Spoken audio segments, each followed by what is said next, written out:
Welcome back to my YouTube channel, Nomads. In today's video, I'll be talking about my college experience here in the Philippines. If you guys have been following my channel, I have been here for more than a year. I think it's closer to 18 months now, and it's still mind-boggling to me that I've been here for this long and actually doing school here. I never would have thought maybe like 2 years ago that I would be coming to a foreign country to do school.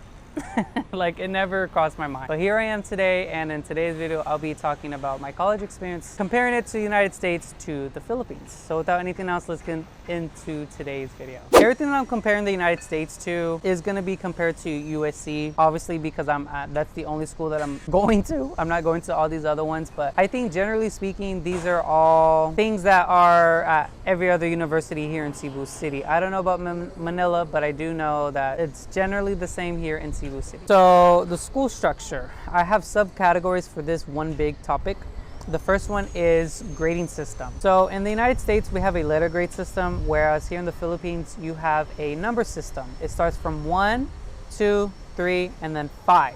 So let me explain. So 1 to 1.5 is 100% to 90%, and then 1.6 to 2.5 is 89 to 80, and then 2.6 to 3 is 75%. Now, if you get anything lower than a 75%, it is a 5, and it is also considered a failed subject. Therefore, you have the two options of either doing it the next semester, or if it's accepted over the summer, you can do it over the summer. The only downfall if you do it over the summer is that if you are relying on to do it during that time frame, which is only like a month and a half, then you run in the risk of that class actually not being taught over the summer, and then you are going to have to do it before you graduate. And on top of that, if you do not pass the one that is in the semester that you did, and it's a prerequisite for the one that is the following semester, you cannot proceed until you get that first prereq done, and then you advance to the next subject. So I'll show you what happens when that does happen later on in this video. But another thing that I want to say that I didn't know if it's in the same in the United States or not is if you fail a subject, there's actually some courses here like an accountancy. This is an example of my friend. He actually was an accountant. He majored that for 3 years. So 1, 2, 3. He was able to pass all 3 years with good grades. For his major, you have to do a placement examination on top of having good grades. So if you have good grades but you fail the examination, you're not able to proceed to the next grade. If you fail it the first time, you have a second time to redeem yourself in this following semester. If you fail it the second time, then they actually do advise you to switch to a new major. And that actually happened to my friend. He was in his 3rd year, going on his 4th. So he said F that. They told him to not proceed, and then he switched from accountancy to financial management. And we are 2nd years now. So in total, he's been in school for 5 years now. He would have been done a year ago. But no, you had to take an examination, and if you don't pass that, then you don't proceed. So I thought that was like a really crazy and scary experience, because here in the Philippines, if you don't have a college education from a well-known school, your chance of like getting a really well-paid job is not slim to none, but it's a lower chance than if it was the opposite. And it's very competitive here in the Philippines in terms of like employment, because yeah, it's a third world country, yeah, I get it, but it's so much harder to get a good job because the barrier to entry has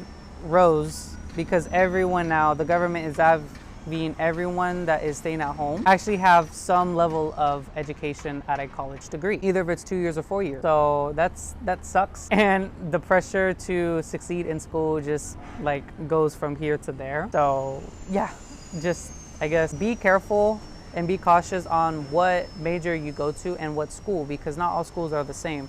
I know for USC it's not like that, where you have to take an examination test on top of having good grades. So it just depends on what school you go to and what major you are going to. That's what you have to look out for. So just keep that in mind. And then the next thing that I want to talk about in terms of the grading system that affects it is breakdown of the classrooms. So these are like I would say 6 to 7 different subcategories that affect your grade. So it is the class participation. So you like raising your hand, being involved, doing your class projects in class when you're supposed to. Projects, as I already mentioned, in assignments. This is either group projects or individual assignments. And then the next thing would be your attendance. Most classes here, that's actually part of the school's code. If you miss more than 3 classes, then you were dropped from the class. And I know in the States, attendance is really not a big thing. As long as you're there for the examinations, that's all that really matters. Here in the Philippines, it's kind of different. You actually need to be in class because the teachers do roll call. And if they don't count you, then they have like tally marks on like, okay,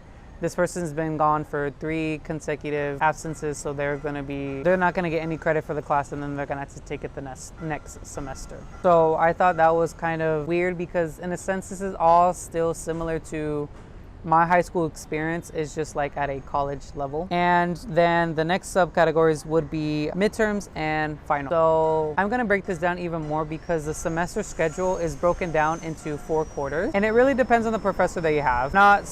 Sometimes not going to do all 4 of them, all 4 major examinations. So you have pre-midterm, midterm, pre-final, and then final. It really depends on the professor. Some just do the 2 main ones, and then some do all of it. And I think it's actually better to do split it into 4 different sections, 4 subjects that are much harder. So for me, an example, I had a financial management class last semester, and it was pretty hard because we had a lot of numbers that we had to deal with, and a lot of equations, a lot of understanding, like the terms and all that. So for me, it was easier to break it down into 4 different bite-sized tests than it was to just cram all the information within the first 3 months and then the second half of the semester. So yeah, I think that to me that's better if you do it for those subjects. But if it's like minor subjects that really don't mean much to your major, then I see no point of breaking it down into 4 different miniature exams. And then the next thing that I want to talk about that's a subcategory in the school structure is the scheduling system. So here in the Philippines, we have a thing that's called block sectioning, non-block, and then we also have irregulars. So for the first one, if you are in a block section, this is the one that the admission staff, they all advise you to do the block sectioning schedule because it is a predetermined class schedule with the same set of students. So you're not able to like change the timings for any of the classes. It's already set, it already has all the professors. And all you really have to do is just choose several options depending on the major that you have, how big it is. So if it's like, I don't know, 400 people and each block section is 100, so you have like 4 different schedules that you can choose from. That's an example. For my major, financial management, we only have 2, so you have one or the other. One is more closer to the morning and the other one's more closer to the afternoon. Me, I'm a morning person, so I chose the one that's closer to the morning. And yeah, you're with the same set of students all semester in every single class with like maybe 4 or 5 different non-blocks, and that goes into non-blocks. So non-blocks is basically the opposite. You get to choose the times that you want your classes, and that's basically the biggest difference. It's either that or you failed one subject and you have to go from block section to non-block to make up for that time to do that class, so you can then essentially choose to go back into non-block the following semester. And I guess the downside from being a non-block student, if you're not with the class students, okay, so let me backtrack. This is the thing about the Philippines. If you're in a block section and you're in a group of Filipinos, that's your group. If you're outside of that group, it's very hard for you to get inside that group because you have to put in a lot of effort for them to like you enough to put you inside their group. And that's basically the same scenario that you would do, but like in a class setting. So if you're a non-block and there's 30 other students and you're one of those 5 non-block students, your chance of like interacting with the block students is there, but it's not genuine. Like you have to force it upon them. Like, oh, okay, what is our subject again? Or like, what is this that we have to do? Okay. And then that's it. That's like the only talk that you'll have with the non-blocks with the blocks. And sometimes they don't even talk to you. If you're in a group project and you have a non-block in them, most of them don't even communicate with you. And you try to text them like individually saying like, hey, are you gonna be able to help? He's like, yeah. And then they help, but then they don't say anything. So Filipinos just stick to their own crowd. As soon as they have their set of friends, they cling on to them to dear life. For all 4 years of college and then sometimes into like your adulthood.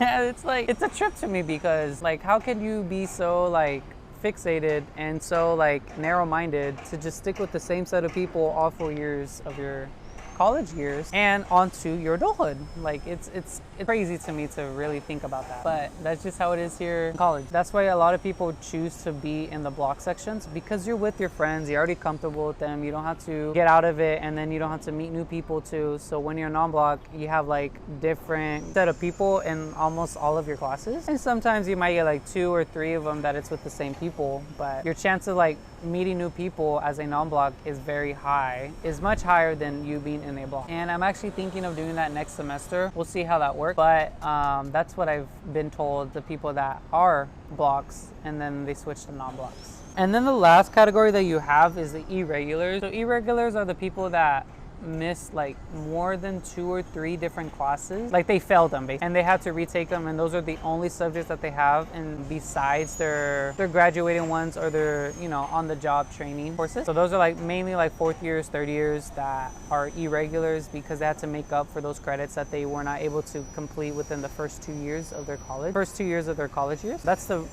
big difference. So those are the 3 that you have. Yeah, block, non-block, irregular, and it's basically based off of your preference. If you're a person, this is my advice if you were to do like to choose one of the other 2. If you are a person that is introverted, doesn't like making new friends, and obviously stay with the block section, and the only way you can stay in that all 4 years if you have your good grades and you pass with a 75% or higher. But if you're the opposite, you're extroverted and you like meeting new people and you don't like having to see the same set of faces like in all of your classes, then choose the non-block section.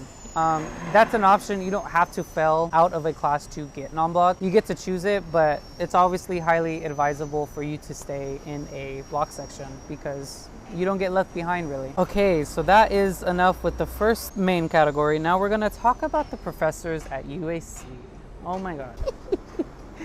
I laugh because, I don't know, I've had a handful of like bad professors. So here in the USC, you have several options, okay? In terms of your professors, they hire your professors based off of the profession that they are in currently as a working citizen. So for an example, I had B Law, which is business law, my first semester in the first year of college. And he's an attorney, that's his job. But most teachers here, since they don't make a lot of money in their profession sometimes, they get a second job, and sometimes that job is teaching. So they try to, I guess, like double dip in terms of like their income because they want to get more to afford, I don't know, whatever they need, right? And they really don't have teaching skills. They have the skills of the job, of the subject that we're learning about, but they don't know how to teach it to a class of 35 plus students. And that is the issue that a lot of students, including myself, are having an issue with, because if they're not able to teach it at a comprehensible level to us students who are inexperienced in that field, in that profession, in that subject that we are learning about, that we need to learn in order to graduate and then find a job, satisfy that, then that's an issue because we don't know what we're doing. And some of these professors think that we have like this pre-existing knowledge about things, and they assume that we know how to do things. And the Filipinos love to respect their elders. That's part of their culture, and they rarely talk back to them. They don't question their authority. They just do what they are told because they're an authority figure. They have more experience in life than we do as inexperienced young adults. And so instead of asking for help, they prefer to struggle on them with themselves, with the other students, and then they complain about the teacher, like, oh, he's not a good professor, he doesn't know how to teach, and then they just don't ask for help. Like that's the ironic part. They complain about it, but they don't do nothing about it. So that's just like a Filipino culture thing. I really don't know how to like help them in that sense. And if I have questions, then yeah, I ask. And if I question like why do they think that, then I ask. And some professors don't like it, some professors do. The ones that don't like it, they typically start disliking the student because they questioned how they thought. And I really don't think that's how professors should think, but that's just how it is in the Philippines. I can't change it. And I'm gonna continue doing it because if I think something is questionable, then I will ask my question. And the last main subject that I want to talk about is what really shocked me when I first started coming to USC studying there, is in terms of like how the professors communicate with the students. So here in the Philippines in general, everything that you could think of, from business to communication with your friends, is done on Facebook. I don't know why, I don't know how, or how long it's been like this, but the Philippines governs their place basically using Facebook. Even the government has their own Facebook group. Even like the professors, they have their own Facebook group. Like it's really crazy to me how they do everything here in terms of like their economy, like how everything flows is all done on Facebook. So yeah, I have group chats with my professors on Messenger. And the crazy thing about Filipinos, they're so chismosos. Like, oh my God, they love chisme. Jesus, if you're in a blog, that's basically gonna be like your family for the next, semester or two. Like it feels like that to me. It feels like in a family setting, like you're just with like a bunch of just your cousins in one big classroom. That's how it feels. But the education system, when communicating, it's all done on Facebook. And the Filipinos, they love stalking our professors. And then they make memes in them with the group chats that are not with the professors. So we have a block section group chat. We have, each class has its own group chat. And then most often than not, we're gonna have projects in all of our classes. So our groups have group chats within those classes. And that's another thing that I want to add. My experience here in the Philippines in terms of like my workload as a college student has been filled with nothing but presentations and exams. That's pretty much it. There's very few individual work that you'll be doing. The only individual work that you'll be doing is like peer evaluations and then maybe like an assignment here and there. But most of it is done in a group setting. So you have large projects that everyone is divvied up a certain section of that presentation, and then that's what they present in the class. And then there's always like questions that you'll be asking after the presentation. So once that is done, then that's all. That's like your class participation if you raise your hand and give a question during the end of a presentation. But yeah, that is my experience here in the Philippines as a college student. I hope this video was insightful in terms of like my personal perspective going to USC. The grading system I think is probably the most important thing because this is something that I had to learn how to adapt to. Like the learning curve was a little bit hard in the beginning because I didn't know what block section was. I didn't know how they did their grading system. I didn't know how they did their tests. I don't know how they did the school structure.